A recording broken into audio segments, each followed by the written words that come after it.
Through this because we obviously have a lot of panelists and not a lot of time. Hopefully most of you have been here before, but hip-hop and comics, both are terms that signify not only specific art forms, but entire cultures. Hip-hop culture is the 5 elements, and sometimes the 6 or 7 elements, depending on who's counting, of MCing, b-boying, b-girling, breakdancing, whatever you want to call it, DJing, graffiti art, which ones did I already name? Arm wrestling. Knowledge, if you ask KRS-One, fashion, if you ask other people. I tend to think of comics being a foundational element as well, because they were there from the very beginning. And comic culture, likewise, incorporates animation, comic books, science fiction, genre fiction. You walk around Comic-Con and you see an incredible variety of artistry and entertainment. It's not limited to simply comic books. And hip-hop culture, likewise, is something that you know it if you see it. So the historical ties are many. There's the Jackson 5 cartoon, the Overton Lloyd comics in the P-Funk albums of the 70s. Schoolhouse Rock was a huge formative influence. Action movies, kung fu movies, Bruce Lee. Also influenced comics. Cheech Wizard and Von Bodie, who I like to say is to the visuals of hip-hop what James Brown is to the sound of hip-hop. Yeah. Someone who's been endlessly sampled and revived and been an inspiration. So even when you're not actually hearing that James Brown sample or seeing that Von Bodie character, that influence still looms large throughout the culture. Sometimes the ties to the beginning of hip-hop culture in the 70s were very direct and not always anticipated. You wouldn't think that this book would be a formative influence on hip-hop. But then you see Lee Quinones' mural on the Lower East Side, and it all makes sense. And as hip-hop began to get formalized in the 80s, that comic influence was always very prevalent. Bob Camp's album covers for Nucleus, for After Nirvana and Silsonic Force, things like the Rocksteady Crew album. There's this sensibility from comic culture that always pervaded. And in 1984, this is one of my favorite parts of this intro, a young artist named Eric Orr met Keith Haring. Keith Haring was a pretty successful artist. Eric was a kid from the South Bronx who had this robot character. He met Keith Haring at the Roxy, at the breakdance battle for world supremacy, and Eric had been painting this robot head around subway lines, doing chalk drawings all over the place with his character. He was wearing a t-shirt with his own character on it. And the way Eric tells the story, he's standing there, and this white guy gets off the stage and walks up to him and says, "Is that your character?" This was the height of the Vice Squad and the anti-graffiti crackdown in New York. And Eric's like, "No." Who's this guy coming asking me if that's my character? I'm about to be busted at a breakdance battle? And the guy's like, "I'm Keith Haring. I do this one. Let's swap shirts." And Eric's like, "Okay." End up becoming friends, end up collaborating. The reason I'm making that part of this story, Eric was a graphic designer. He was the studio manager for Jazzy J. He did the logos for Strong City Records, for Busy Bee, for dozens and dozens of acts. Ultimate Force. And I could go on. In 1986, Eric decided he was going to do something a little bit different and take this robot character and turn it into a comic book. And that's ground zero for the purposes of our conversation. 1986, Rap & Max Robot #1, the first hip-hop comic book by Eric Orr. Funded by Keith Haring, who bought an ad on the back cover for the Pop Shop, his store in Soho. And so the way I like to tell the story, in comic culture there's this famous anecdote about Kevin Eastman and Peter Laird, who had this weird group of turtles who did martial arts and had been mutated, and they wanted to publish this black and white comic. So they went to their uncle, and he gave them some cash, and they printed a few hundred copies that they then sold out of the trunk of their car. Eric did the same thing a few hundred miles away in New York at the same time, only rather than an uncle, he got Keith Haring to fund his comic. And that's how we ended up with actual physical hip-hop comic books. Eric published a series of one-shot special editions, modeled after the International Graffiti Times, as these sort of fold-out books after the first comic. And even today, continues to work. We did this special edition for San Diego a few years back. And Eric is currently working with the Universal Hip Hop Museum in New York, doing all sorts of visual projects celebrating hip hop's 50th anniversary. And in fact, if you go to the Sotheby's website, there's a 50th anniversary of hip hop auction, starts in a few days, where original concept art for Max Robot is being put up alongside any number of incredibly rare and important hip hop artifacts. And I'm just really happy that a decade into this conversation, Eric is getting the recognition for his importance in hip-hop culture and in comics culture, and as that foundational point where they really solidified that crossover for the first time.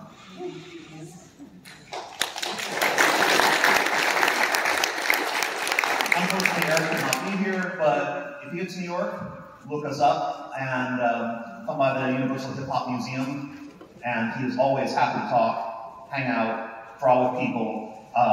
Amazing artist and really vital creator. Mainstream comics, however, had a little more conflicted relationship with hip-hop culture. It was a fad, it was a way to, it was a new trend to cash in on. So you'd see crazy kids spinning on their heads, you'd see Archie meeting breakdancers at the mall. Eventually, you start getting things like Wolfpack from Marvel, where Ron Wilson, who grew up in projects in Brooklyn, and Larry Hama, who was a friend of Futuro's and had done G.I. Joe and many other things, created a graphic novel that was a little more representative of the realities of hip-hop culture. Get to the 90s, rappers get their own comics for the first time. And hip-hop culture continued to incorporate these influences and demonstrate the connections to comic culture as well, with like Dennis Cowan doing the Jizza album. And then you get to around, what, a decade ago or so, when we started doing these panels. The OK Player boards, back in the days of message boards being a thing on the internet, there were all of these hip-hop comic homages showing up. And that one, not that one. No, okay. I had a couple more, but maybe they'll show up later in the slideshow. And so I tracked down this guy who was doing all these, Kenny Kyle. And that was not really very resonating because we saw Marvel taking the idea a few years later and doing a series of 6 covers. And I kept seeing all these connections popping up. This, obviously, the Mad Villain insert and the video by James Rotana, who is hopefully out here somewhere. I know he was in the house earlier.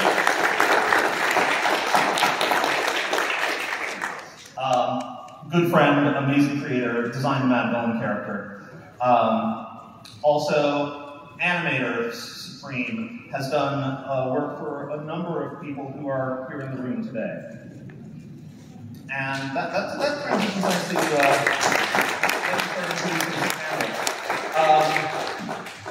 from Czarface, the group that I think better than any really embodies this hip-hop comics connection. We have Esoteric.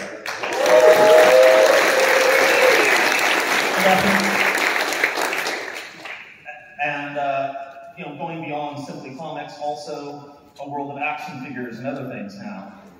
This character has proven to transcend both music and comics. Yeah, you can't stream an action figure, you gotta cop it.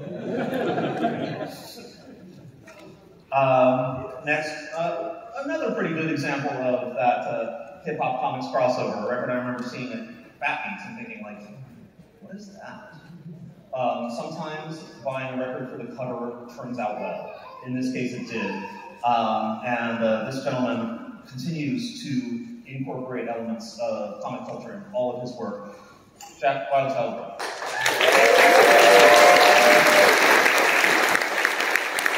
I'd like to give a shout out to my DJ Ronald from River Pack and rest in peace in the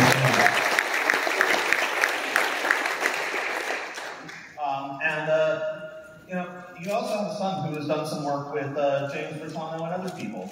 So I would like to give him a shout out as well.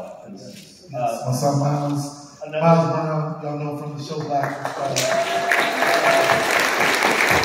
Another generation of hip-hop comics connection. Yeah, shout out to James for doing all that. And if you go around the show floor, you'll see a lot of this stuff. Chino is here promoting his comic.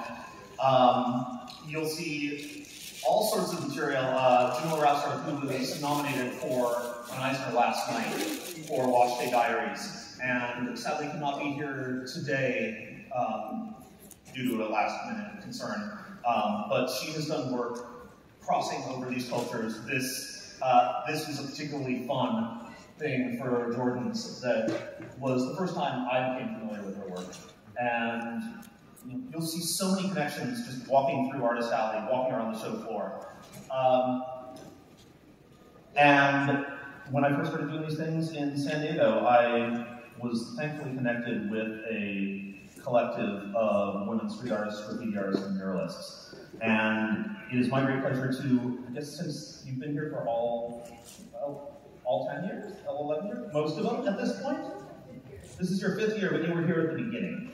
So you just missed some of them. Deanna, Dee Sandoval.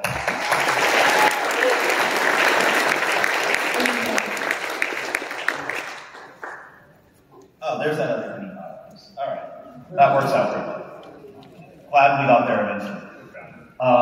Kenny is somebody who has become a good friend, has collaborated with all sorts of creators, done album covers and album art for hers, among others.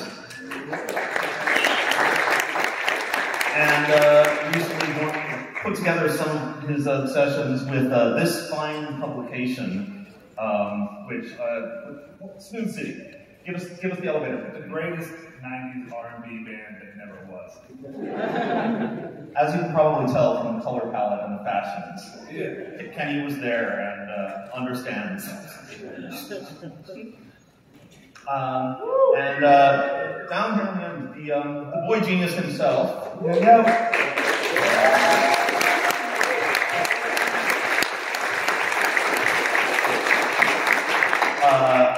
Somebody who I listened to for many years, and then at the height of the pandemic, somebody I rediscovered on Instagram, bringing together these cultures in really new and exciting ways. And I tuned in on Saturday mornings and checked out his DJ sets, and eventually ended up connecting with him to do these panels. Kwame. Peace, what's up? And three people on the panel who have their own action figures now?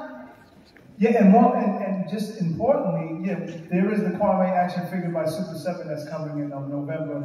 But I'm proud to announce that last year I was a spectator, but this year I'm a participator, and we have a company called Let's Be Onyx, and we're doing Captain Action. So we have figures coming out of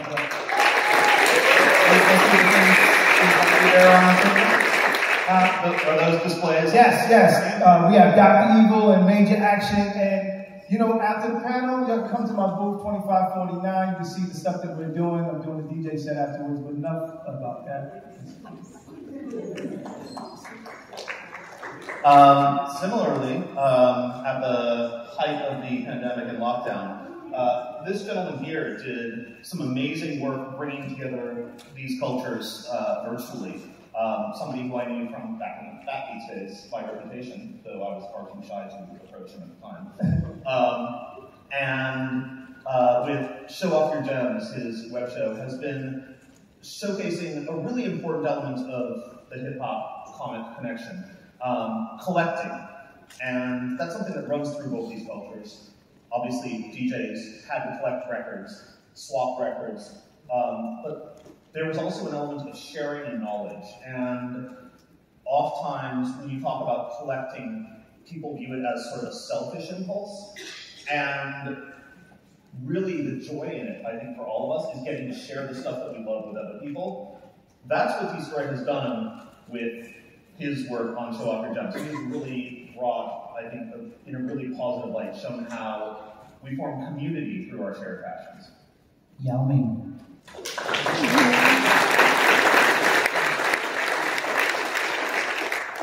And this gentleman was actually an action figure the first time I ever saw him. My first encounter outside of some 12 inches that did not have artwork, the first time I had a visual image of this gentleman, he was an action figure. And has since worked in a variety of comic-related mediums with, first the Merchville graphic novel 12 years ago, doing stuff with Excellence, the series now, and continues to, I guess, really continues to embody this connection as well as anybody else on this panel. First, thanks for being here.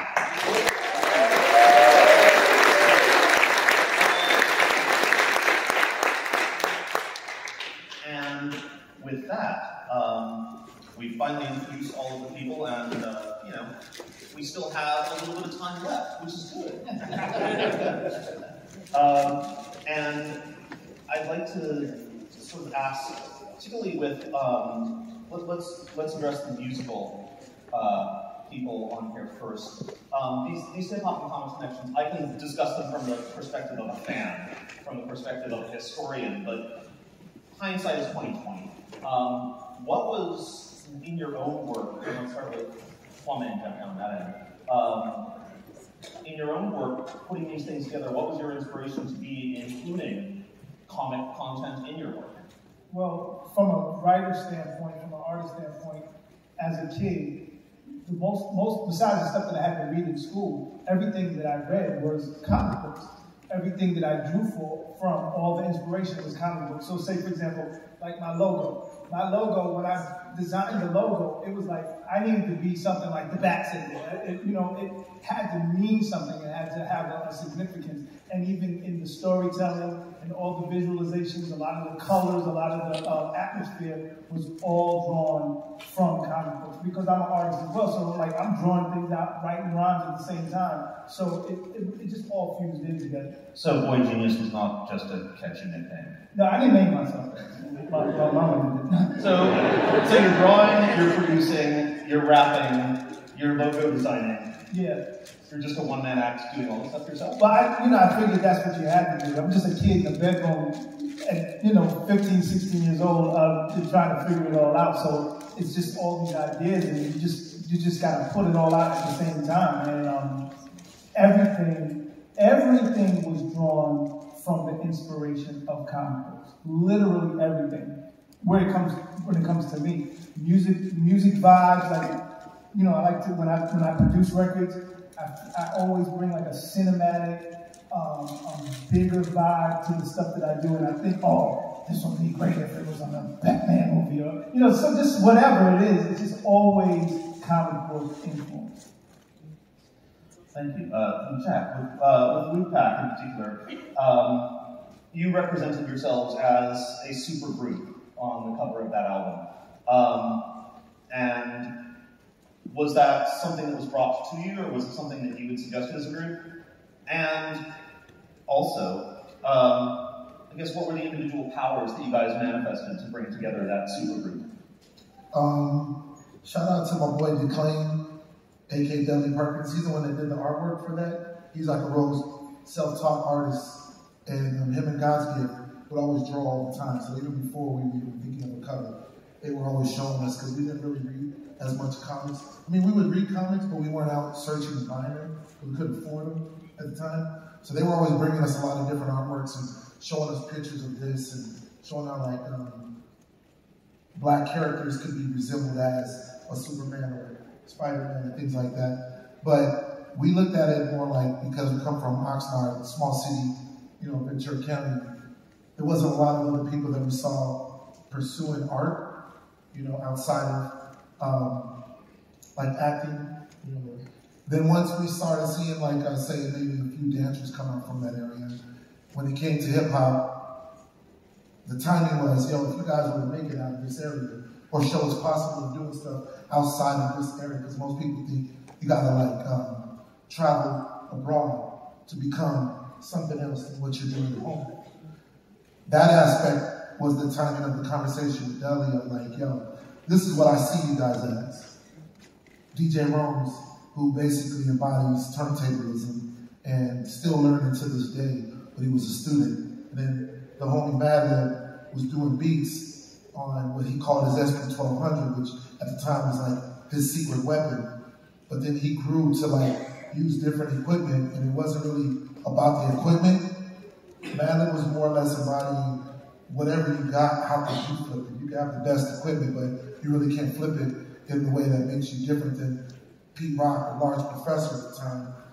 You might have put it down. Myself, as an MC, I didn't really look at rap in the aspect of, I want to be the best MC. I wanted to be the best version of myself. And to me, I grew up in that element of having fun, combined with the battle element. And that basically came from the aspect of the B-boy and the B-girl, which is why I support dance to this day. They represented to me the ultimate superhero. Rome's would be like the agent at Agent of S.H.I.E.L.D. and Madlib was Nick Fury. The B-boy and the B-girl, they was the ones that was, but I couldn't breakdance that good. I would try, but I wasn't really, I didn't have anyone training me. I wasn't, but if someone was asking me, what do you want to be? I always said a B-boy. I could rhyme, but I wanted to be a B-boy. So my aspect of it was, when I started getting into freestyling and listening to cats like Kwame and numerous others back in that era, I thought, when I rhyme, I want to rhyme like a B-boy. Did you have a preset series of moves that you assembled in different combinations? No, I had the typical jump, flip, land on my back, pose. If you couldn't do anything different than that or better than that, I got you in one move. That's all I could do. But that pretty much, when I would rhyme, because cats would be asking me, where do you rhyme like this? And I was having a conversation with Tyler Pauline and everything. He was like, you remind me. And I said, it was because the B-boys, when they're dancing, I had to, we don't like biting, right? We don't like the essence of biting. I was talking to my man Tash, and I said, there's this lyric you said from the Alcoholics. I said, there's a lyric that you wrote that literally embodies what I see when I'm watching B-boys and B-girls dance. He said a rhyme, and it said, while you rocking to the beat be rocking to me. Which basically meant, like, when I'm seeing B-boys and B-girls dance, they're dancing to the music, but that true, when you see someone really got it, it's almost like they made the beat. You know what I'm saying? And that's what I kind of like, and then combine that with the company we had up there earlier, Nucleus. All of that together, that's like how the impact kind of started forming. And thanks for touching on this. Dance is something that in 10 years of these conversations has come up a number of times and is often overlooked, which is odd because it's a primarily visual form. One would think that it would be most easily connected to comic culture. But the stories of, kids from the Bronx talking about going to see Kung Fu movies and then coming back and trying out those moves in combination with the things that they saw on Soul Train, taking poses and creating that sort of superhuman identity is another one of those ways that these cultures fit together that's often overlooked in favor of, like, Wu-Tang put out a comic book that one time. Murs, from the start of, from the start of your larger label career, comic culture was pretty integral to things you were doing. Was it something that you had always, was it just part of, like, your world that you were trying to put forth in your work? Yeah, I've always been like most people in this room, like an outcast. Like before comics were movies, when they were uncool, when skateboarding wasn't cool, when hip hop wasn't fad, like those were all my things. And indie hip hop, when I met LP, and like Aesop Rock, and they were like, oh, like, you read comic books? You read Thomas Pynchon? Like, you do nerd shit? Okay, cool. So then he had a label, and he's like, I want to sign you on a label. And I was like, okay. He's like, we have this much for an ad. And I was like, oh, there's an indie comic book artist in Arizona named Jim Mafu who does this comic called Girl Scouts. I want to give him $500, and I don't want to have my picture in XXL. I want a comic as my ad in XXL. And any other label would have probably told me to go screw myself, or, you know, or go get Marlboro. You know what I mean? Like, this is an indie book, and it was about girls who sold weed, and, you know, and I love it. Brains. Yeah, and they were graffiti writers, and the comic was black and white, and I was like, I want to pay Jim to do a comic that tells people who I am, and I want to put that as my ad. And yeah, so the first time I got any kind of, you know, little bit of money, I was like, okay, I gotta represent for who